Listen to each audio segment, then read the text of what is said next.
Just to make sure this video is right for you, I'm going to ask you a few questions. 1, are you a Survivor fan? 2, do you find yourself complaining about all the new advantages? 3, do you often think about the good old days when nothing would happen? And 4, do you enjoy the scary place on the internet known as the Survivor Facebook group? If you answered yes to any of those questions, then good job, the YouTube algorithm picked you out a video that you are going to love. With all that said, ladies and gentlemen, boys and girls, welcome back to another Survivor video. Today we are going to be ranking all of the most broken advantages in Survivor history. It may be a better way to phrase that is all the most broken disadvantages in Survivor history, because let's be honest, a lot of the things on this list are not fair at all. And look at that, perfect timing. At the time of recording this video, Survivor 42 is only 3 weeks away, and it's looking like that season's gonna have a wide variety of unfair advantages for YouTube comment sections to complain about. So think of this video as a warm-up to prepare yourself for the new era of Survivor with dropping the 4 and leaving the 2. Apparently it helped when I say this, so if you aren't subscribed to the channel and love Survivor, you probably should go do that now. It's free to do and you can unsubscribe anytime you like. Liking the video also helps us reach a larger audience, but with all the self-plugging out of the way, let's get into it. Starting this off with the self-proclaimed hardest Survivor season of all time, we have Wrong with the Juror removal. By the way, if you're wondering how the power level of this video is going to be broken down, we're starting things off with the least broken advantages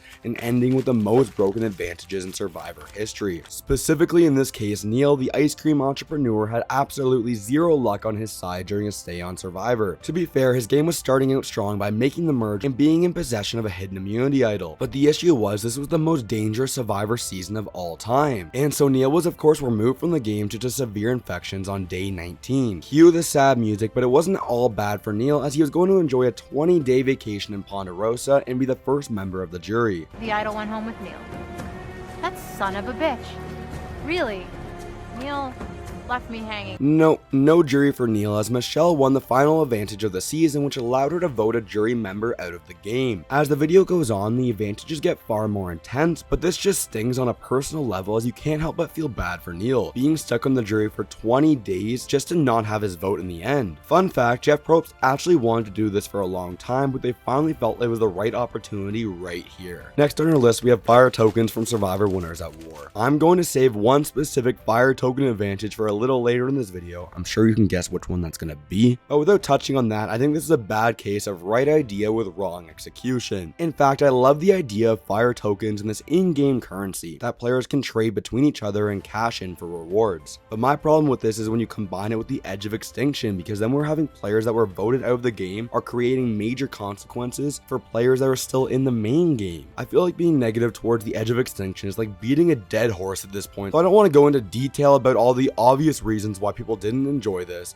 Maybe I will remind you what edge players brought into the main game: hidden immunity idols, safety without power, vote steals, idol nullifiers, 50-50 coins, and challenge disadvantages. Okay, this is the idol nullifier. This advantage will cost you 1 fire token. Done. Consistency, Jeff. I want consistency. What made this so broken is we never knew the true value of a fire token. Heck, Sandra risked her entire game for a fire token only for nothing to really come out of the currency at all. And I was actually really looking forward to fire tokens being incorporated into a season of Survivor without the edge of extinction. And my dreams died once Mike White picked up a glass of wine. See, Jeff may not listen to you or me, but he really values Mike White's opinion, and Mikey boy didn't want fire tokens coming back. It's at Jeff Probst on Twitter. I'll probably never read it anyway. I hope you want to keep talking about the edge of extinction, because we are winding things back 2 seasons prior to the season self-titled Survivor Edge of Extinction. This time around, all the players voted out of the main game felt like they were lacking purpose. So my question to you guys is, why were they taking up so much of the valuable screen time? You're not going to show up here and be treated with open arms. No, thank you. No.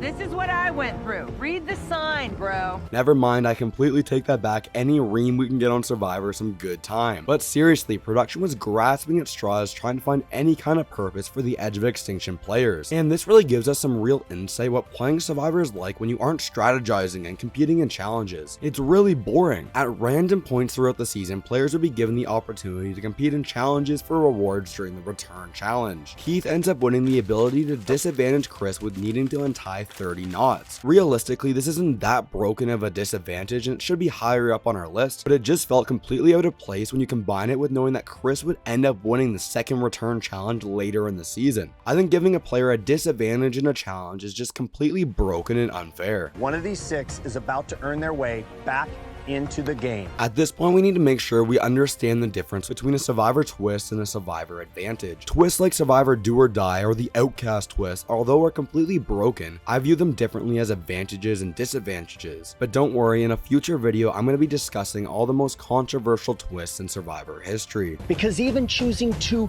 participate in today's immunity challenge comes with potentially deadly risk. Number 4, finding advantages on trees. I can only imagine the nightmares that Jamal from Survivor Island of the Idols has about his time playing the game. Close your eyes and imagine this. You're playing Survivor, living your dream. You're in a good spot in the game and whoa, look at that. You see an advantage hanging from a tree. No psych, Jamal ends up losing his vote for grabbing the air quotes advantage. This one just makes me so angry. If you've tried to block out Island of the Idols from your mind, let me remind you. This season was all about Rob and Sandra teaching a fresh group of newbies how to play Survivor by giving them lessons. Apparently the lesson here is that if something is too good to be true, it probably is. Well, I call complete BS, as literally everyone in Survivor history, including Rob and Sandra, would have grabbed that advantage from the tree. Jamal was given a pencil and parchment for the first time in Survivor history to write up his own fake advantage. That's right, the first time in Survivor history he's given a pencil. However, this would end up being for nothing as Jamal was seen as too big of a threat and needed to go home. 9th person voted out, the 3rd member of our jury. Jamal, that's 5, that's enough. Number 3, same season, well, kind of the same season, we have the Idol Nullifier. This wicked beast of an advantage has appeared in 3 seasons, but it really should have only appeared once. Survivor David vs. Goliath, Island of the Idols, and Winners at War. Like I said, this wicked beast of an advantage blocks out the power of a hidden immunity idol if you are able to successfully predict who a hidden immunity idol is going to be played on. It perfectly fits in the theme of David vs. Goliath and taking out a huge threat in the game, but it didn't get the same fan reception the second time around. On day 34, because of a random chance, Dean gets an idol nullifier that he uses to take out fan favorite player Jeanette Carbon out of the game on day 37. When it returned in Winners at War, it was completely useless as it was given to Parvati, who was in the minority alliance, and that highlights the major problem with the idol nullifier. Unlike the hidden immunity idol that gives power to the underdogs and the players on the bottom, in most average circumstances, the idol nullifier actually gives the power to the majority alliance. The nullifier blocks the power of an idol only if it is played against the correct person. This nullifier was played against